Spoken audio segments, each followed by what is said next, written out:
Welcome to Umang PCS. मैं संजीव कुमार उमंग PCS पे आपका हार्दिक स्वागत करता हूं। फ्रेंड्स, जैसा कि आप लोगों को पता है कि आने वाले टाइम में काफ़ी सारे एग्ज़ाम्स आने वाले हैं। बिहार एसआई है, बीपीएससी है, काफ़ी सारे आने वाले एग्ज़ाम हैं।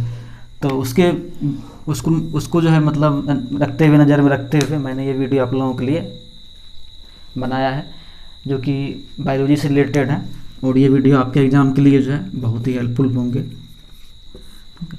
तो आज अपन जो है बायोलॉजी के बारे में जानेंगे। बायोलॉजी क्या होती है, इसके बारे में जो है अपन बेसिक जानेंगे। आज आप समझ लीजिए कि आपका ये जो है इंट्रोडक्शन वीडियो है बायोलॉजी का। तो जानते हैं, सबसे पहले जानते हैं कि बायोलॉजी शब्द का जो है उत्पत्ति कैसे हुआ, बायोलॉजी का विकास जो है कैसे हुआ। ठीक है, तो बायोलॉजी देखिए, बायोलॉजी जो है दो शब्दों से मिलकर बना हुआ है, बायो और लॉजी। यानी बायो का मतलब हो गया लाइफ, और लॉजिक का मतलब होता है लोगस, LOGOS, लोगस। ये जो है लैटिन शब्द है। इसका जो है हिंदी में मीनिंग होता है अध्ययन, यानी लाइफ का अध्ययन करना जो है उसको क्या बोलते हैं, बायोलॉजी बोलते हैं। ये क्या है, एक लैटिन वर्ड है लोगस। ठीक है, तो आप लोगों ने जाना कि बायोलॉजी। अब देखिए क्या है कि काफ़ी सारे वैज्ञानिक्स वगैरह थे, काफ़ी सारे रिसर्चर्स वगैरह थे जिसने कि इस बायोलॉजी के ऊपर जो है चर्चा किया था। तो पहली बार जो है चर्चा किया था लेमार्क और ट्रेविनर्स। लेमार्क जो रहने वाले थे वो थे रहने वाले फ्रांस के, और ट्रेविनर्स जो था वो जापान के रहने वाले थे। और इसने जो 1801 ईस्वी में जो इसने चर्चा किया था बायोलॉजी के ऊपर। उसके बाद फिर देखते हैं बायोलॉजी अपना अस्तित्व में कब आया।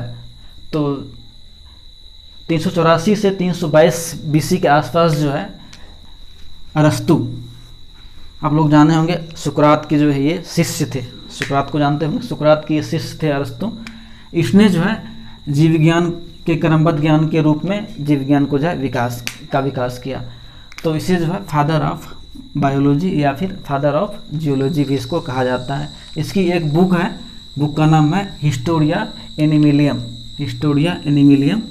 इसमें इसने क्या किया था कि 50 के आसपास जो है इसने पेड़ पौधों के बारे में जो है इसने रिसर्च वगैरह किए थे। इस बुक में आपको जो है वो रिसर्च वगैरह मिलेंगे। तो इसीलिए इसको जो है फादर ऑफ जियोलॉजी के नाम से जाना जाता है, किसको, अरस्तु को। और मोटे तौर पर बोले तो फादर ऑफ बायोलॉजी भी जो है अरस्तु को ही माना जाता है, क्योंकि इस बीच में लेमार्क वगैरह भी आए हुए थे। तो लेमार्क वगैरह का जो रिसर्च वगैरह था उतना सही नहीं रहा, तो अरस्तु उस टाइम पे जो है कोई फादर ऑफ बायोलॉजी बोला गया। अब देखिए यहाँ पर जूलॉजी हो गई, यानी वनस्पति विज्ञान हो गया। अब चलते हैं जंतु विज्ञान। जंतु विज्ञान के लिए क्या था, एक बुक है हिस्टोरिया प्लेटिनम, जिसको लिखा है एंथ्रियोफ्रैक्टस ने। एंथ्रियोफ्रैक्टस ने लिखा है। ओके, तो एंथ्रियोफ्रैक्टस को जो है फादर ऑफ बोटनी के नाम से जाना जाता है। फादर ऑफ बोटनी के नाम से इसको जाना जाता है, एंथ्रियोफ्रैक्टस को। अब आगे चलते हैं, आगे देखते हैं बायोलॉजी शब्द के ऊपर जो है काफ़ी सारे ये जीव जगत की उत्पत्ति के ऊपर जो है काफ़ी सारे वैज्ञानिक ने अपना ये थ्योरी दिया हुआ है। ठीक है, तो इस थ्योरी के बारे में अपन जानते हैं कि ये थ्योरी क्या थी। तो पहला थ्योरी जो था वो था स्वतः जनवाद का सिद्धांत। स्वतः जनवाद का सिद्धांत ये थ्योरी दिया था अरस्तु और वार्न वेलमांट। सुकरात के जो शिष्य थे अरस्तु और वार्न वेलमांट, इसने जो है ये थ्योरी दिया था। इसने ये थ्योरी में ये बोला था कि जीव की जो उत्पत्ति हुई है वो निर्जीव से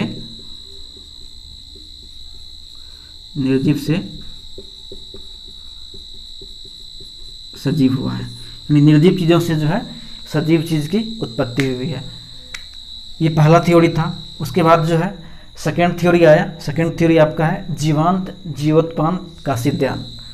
इस थ्योरी में ये बोला गया कि सजीव से उत्पत्ति हुई है। ये थ्योरी किसने दिया था, ये थ्योरी दिया था लुई पास्चर। उसके बाद जेड्रोपाइजानी और फ्रांसिस्को रेड्डी, ये तीनों ने मिलकर ये थ्योरी दिया था जीवांत जीवोत्पाद का सिद्धांत। इसमें ये बोला गया था कि सजीव का जो विकास है, सजीव का जो निर्माण है वो जीव का जो निर्माण है वो सजीव से सजीव में हुआ है। दो थ्योरी आपको मैंने बताया। तीसरा थ्योरी था ब्रह्मांड का विकास। ब्रह्मांडवाद का सिद्धांत। ब्रह्मांडवाद का सिद्धांत है वो रिश्टर और हार्मोनियम और एरेल, ये तीन वैज्ञानिक ने मिलकर ये सिद्धांत दिया था। कौन कौन से वैज्ञानिक? रिश्टर, हार्मोनियम और एरेल, तीनों ने मिलकर ये सिद्धांत दिया था। इसमें ये बोला गया था कि जीव को जो है दूसरे ग्रह से, यानी और ग्रहों से जो है जीव को दूसरे ग्रह से इंपोर्ट किया गया, यानी जीव को जो है दूसरे ग्रह से लाया गया, यानी इंपोर्ट किया गया, वहां से जो है इसको लाया गया। तो ये थ्योरी था रिश्टर एंड हार्मोनियम और एरेल का, ये थ्योरी इसका था। उसके बाद देखिए चौथा थ्योरी है जो कि ये थोड़ा सही भी है और इससे जो है चलता है पता कि नहीं सही में ये थ्योरी जो है बिल्कुल सही थ्योरी है। चौथा थ्योरी क्या था? आधुनिक परिकल्पना, यानी केमिकल रिएक्शन। उसमें ये कहा गया था कि जीव की जो उत्पत्ति हुई है वो केमिकल रिएक्शन के थ्रू हुई है। उसमें क्या होता है कि एक साधारण अणु से क्या बनता है? कार्बनिक अणु का विकास होता है। कार्बनिक अणु के विकास से क्या होगा? एक जटिल कार्बनिक अणु बनेगा। उसके बाद क्या होगा? एक अणु में जो है मतलब क्रियाशीलता होगी, और अणु में क्रियाशीलता होगी तो उससे क्या बनेगा? कोशिका बनेगा। कोशिका से क्या बनेगा? उत्तक बनेगा। उत्तक यानी टिश्यू जिसको हम लोग बोलते हैं, टिश्यू बनेगा। टिश्यू से क्या बनेगा? अंग बनेगा। अंग से क्या बनेगा? अंगतंत्र बनेगा। अंग से बनेगा अंगतंत्र। अंगतंत्र से शरीर बनेगा, और शरीर से बनेगा क्या? समुदाय। तो विभिन्न सारे जो है वैज्ञानिकों ने अपना अपना जो है थ्योरी दिया था जीव के ऊपर। तो आप लोगों को मैंने चारों थ्योरी डिस्कस कर दिया। अब देखिए क्या है, अब तो जीव तो बन गए। जीव जो बनी है, जीव किससे बनती है? कोशिका से। जीव किससे बनती है? कोशिका से। तो कोशिका के बारे में हम जानते हैं, कोशिका क्या होता है? तो कोशिका क्या होता है कि कोई भी जीव का जो होता है एक इकाई होता है, यानी किसी भी जीव के कार्यात्मक एवं संरचनात्मक इकाई को हम लोग क्या बोलते हैं? कोशिका बोलते हैं। कोशिका कितने टाइप के होते हैं? कोशिका दो टाइप के होते हैं, एक होता है एनिमल सेल, एक होता है प्लांट सेल, यानी जंतु कोशिका और पादप कोशिका।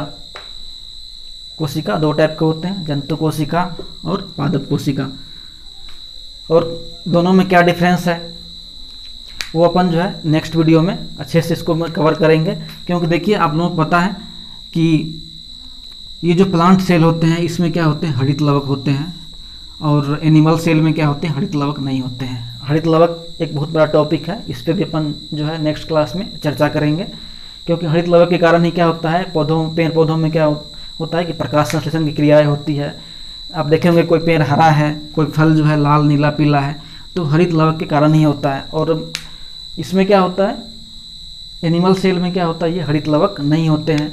और मैं अगले क्लास में बताऊंगा कि आदमी का त्वचा जो होता है उसका रंग जो है क्यों होता है, त्वचा का रंग, किसी का रंग गोरा किसी का रंग काला, वो क्यों होता है, उसके पीछे क्या रीजन है। तो वो सब मैं आप लोगों को मैं अगले क्लास में चर्चा करूंगा।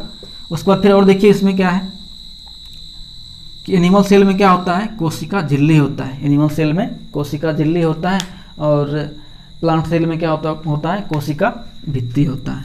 देखिए दो डिफरेंस आपको मिल गया। इसमें क्या होता है? कोशिका झिल्ली होता है, इसमें क्या होता है? कोशिका भित्ति होता है। बहुत सारी डिफरेंस इसमें है। और मैं अगले क्लास में जितने भी इसमें टॉपिक, लाइसोसोम्स क्या होता है, रिक्तिका क्या होता है, केंद्रिका क्या होता है, केंद्रक को अपन जो है पूरा कंट्रोल सिस्टम क्यों बोलते हैं, तो ये सब जो है उस पर लाइसोसोम वगैरह जो है सबको अपन जो अच्छे से अगले क्लास में इसको कवर करेंगे। राइबोसोम्स क्या होता है, जालिका क्या होते हैं, कोशिका द्रव, बड़ी रिक्तिका क्या होते हैं, सेंट्रोसोम क्या है, ये सबको जो है अपन अगले क्लास में कवर करेंगे। तो ये जो है बिल्कुल बेसिक था, इंट्रोडक्शन वीडियो था। आप लोगों ने जाना कि मतलब कोशिका दो टाइप्स के होते हैं, और